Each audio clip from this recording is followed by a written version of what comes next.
É a do fim da tarde de ontem. O Senado aprovou nesta terça-feira a proposta de emenda à Constituição que criminaliza a posse e o porte de qualquer quantidade de droga. Foi acachapante, 53 votos a favor e 9 contra na primeira votação. E no segundo turno, que é obrigatório, né? O Senado precisa aprovar 2 vezes para referendar uma PEC, 52 votos a 9. Agora passa por votação na Câmara, mas está definido no Parlamento que é o local adequado para esse tipo de discussão, né? Os representantes do povo decidindo pelo povo o que o povo de fato quer, e o povo brasileiro é contra a descriminalização das drogas, por mais barulho que a extrema esquerda faça aí, pró-uso de maconha, pró-liberação das drogas. Agora passa pela Câmara dos Deputados, né? Mas por que é muito importante essa decisão aqui? Embora até entre os conservadores tenha havido uma gritaria e uma dúvida grande, mas eles mantiveram aquela ideia de penas alternativas para quem for pego com pouca quantidade de drogas e tal. Mas é importante porque é uma resposta, mais uma resposta do parlamento ao ativismo político dos ministros do STF, que também estão com essa discussão em paralelo lá.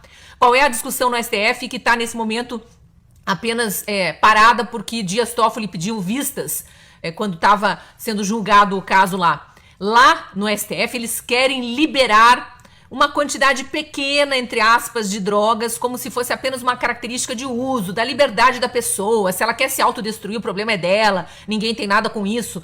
Não é bem assim. A gente precisa ficar muito de olho no que está acontecendo no STF quando essa discussão voltar à pauta. Por quê? Porque tem uma proposta lá para descriminalizar até 60 gramas de maconha.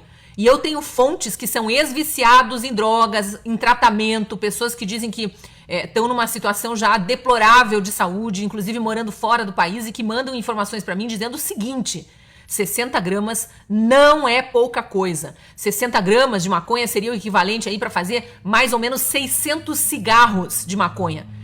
Quando que se pode dizer que uma pessoa carregando consigo, naquele momento em que a polícia aborda 600 cigarros de maconha ou o equivalente a isso, é para uso pessoal?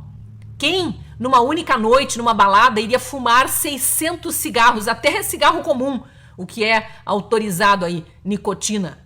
Quem consumiria 600 cigarros sozinhos? Óbvio que não é para uso particular, mas uma informação que pouca gente sabe, por trás disso tem um processo de um filho de um ex-deputado estadual aqui do Paraná, chamado Tony Garcia, que vira e mexe, reaparece. O Tony Garcia, que já esteve preso também por outros motivos, mas já esteve preso, já foi solto com liminar de ministro do STF, todo aquele procedimento que a gente conhece. O filho dele foi pego numa blitz com 60 gramas de maconha.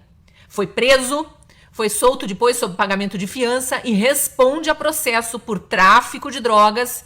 E esse processo está lá no STF, chegou na última instância. Então a gente precisa lembrar de tudo que está por trás, até dos números que são colocados nos julgamentos, né? Por que 60 gramas? Por que liberar 60 gramas para caracterizar como apenas para uso pessoal?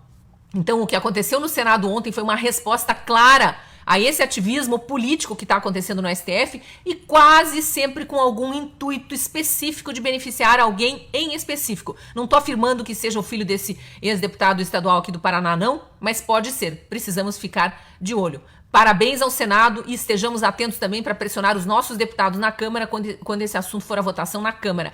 Tem que ser vitória acachapante de novo da sociedade, não as drogas. É o recado que a gente tem que dar. Bom dia para todos.